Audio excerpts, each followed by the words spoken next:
Hello friends, जय माता दी। आप सभी का हमारी यूट्यूब चैनल पे हार्दिक स्वागत है। आज हम आपको महाअष्टमी का शुभ मुहूर्त, महाअष्टमी का महत्व, पूजा विधि और महाअष्टमी पर कन्या पूजन की विधि के बारे में बताएंगे।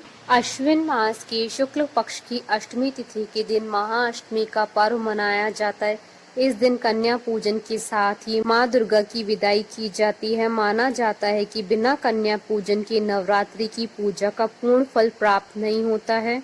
महाअष्टमी के दिन माँ दुर्गा की विशेष पूजा की जाती। इस दिन कन्या पूजन को विशेष माना जाता है। शास्त्रों के अनुसार नवरात्रि के 9 दिनों में माँ कन्याओं में विराजती है। जो भी व्यक्ति महाअष्टमी के दिन कन्या पूजन नहीं करता है, उसके नवरात्रि के व्रत निष्फल हो जाते हैं।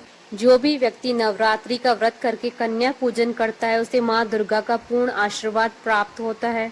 महाअष्टमी का शुभ मुहूर्त इस बार दुर्गा अष्टमी 24 अक्टूबर 2020 को है। महाअष्टमी तिथि आरंभ होगी 23 अक्टूबर 2020 को सुबह 6:57 से और अष्टमी तिथि समाप्त होगी अगले दिन 24 अक्टूबर को सुबह 6:58 पे। कोई भी तिथि सूर्य उदय तिथि मान्य होती है, इसलिए अष्टमी पर दुर्गा पूजा 24 अक्टूबर को होगी। यदि आप अष्टमी पर कन्या पूजन करते हैं तो आप सुबह 6:58 से पूर्व ही माँ दुर्गा की पूजा कर उन्हें भोग लगा लें। उसके बाद आप कन्या पूजन कर सकते हैं। महाअष्टमी की पूजा विधि। महाअष्टमी के दिन साधक को सुबह जल्दी उठना चाहिए, नहाकर साफ वस्त्र धारण करने चाहिए। इसके बाद पूजा का संकल्प लेना चाहिए। इसके बाद जहां पर आप नवरात्रि के पूरे 9 दिनों की पूजा करते आए हैं, वहीं पर महाअष्टमी की पूजा करें। पूजा में माँ को रोली या कुमकुम का तिलक करें और उन्हें फूलों की माला पहनाएं, उन्हें फूल अर्पित करें। इसके बाद गोबर के उपले से अगारी करें और उसमें लौंग, कपूर और बताशे चढ़ाएं। माँ दुर्गा की कपूर से आरती करें। माँ दुर्गा की आरती करने के बाद 9 वर्ष से छोटी 9 कन्याओं को पूजन कर उन्हें दक्षिणा सहित विदा करें। पूरे 9 दिन माँ दुर्गा के व्रत और पूजा पाठ करने के बाद दुर्गा अष्टमी पर समापन होता है। अष्टमी के दिन विधि विधान से पूजा की जाती है। हवन कार्य का भी काफी महत्व बताया गया है। इसके लिए आप ओम श्रीम श्रीम क्लीम हुम मंत्र का जाप करते हुए करना चाहिए। इसी मंत्र के साथ ही कलश विसर्जित करना चाहिए। अंत में देवी सूक्तम का पाठ करते हुए भगवती से क्षमा याचना करें। व्रत समापन से पहले हवन और कन्या पूजन करना अनिवार्य है। कन्याओं को दान दक्षिणा देकर आशीर्वाद ग्रहण करना चाहिए।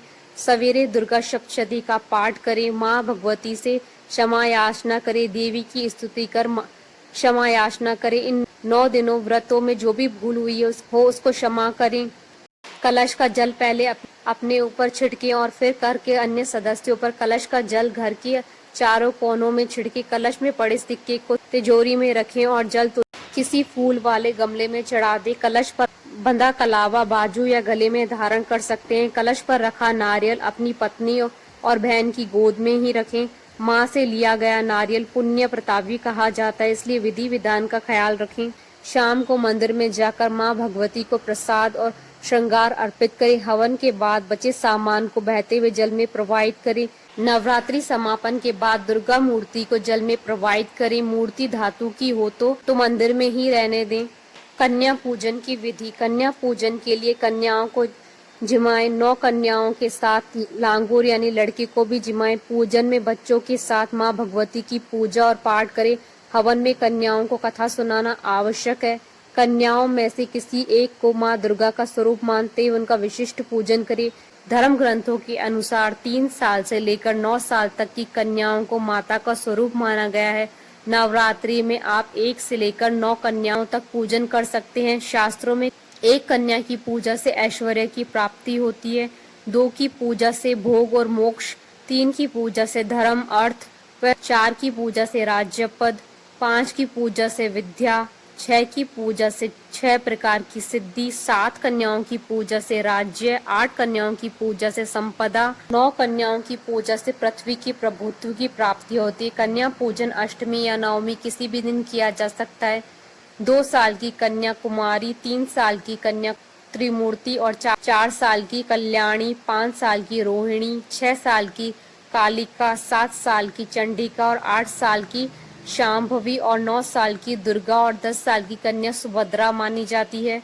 कन्या पूजन के लिए सबसे पहले कन्याओं के पैर धुलाएं, फिर उन्हें एक साफ आसन पर बैठाएं, उनके हाथों में मोली बांधे और माथे पर होली का टीका लगाएं। दुर्गा माँ को उबले हुए चने, हलवा, पूरी, खीर, पुआ व फल का भोग लगाया जाता है। वह यही प्रसाद कन्याओं को भी भोजन स्वरूप खिलाया जाता है। कन्याओं को भोजन कराने के बाद उन्हें दक्षिणा दी जाती है। इसी के साथ कन्याओं को लाल चुन्नी, चूड़ियां भी चढ़ाएं। इस विधि विधान से कन्याओं का पूजन कर का आशीर्वाद प्राप्त करें। इस बात का भी विशेष ध्यान रखें कि कन्याओं के साथ एक लांगुर भी होना चाहिए। माना जाता है कि लांगुर यानी छोटे लड़के के बिना पूजा पूरी नहीं मानी जाती है। आशा करती हूँ कि आपको दुर्गा अष्टमी के शुभ मुहूर्त और पूजा विधि का ये वीडियो पसंद आया होगा, तो आप इस वीडियो को अधिक से अधिक लाइक और शेयर कीजिएगा ताकि सभी भक्तों को इस वीडियो का लाभ प्राप्त हो सके। आप हमारे चैनल को सब्सक्राइब जरूर कीजिएगा अगर अब तक नहीं किया है तो, ताकि आप और हम कनेक्टेड रहें। जय माता दी।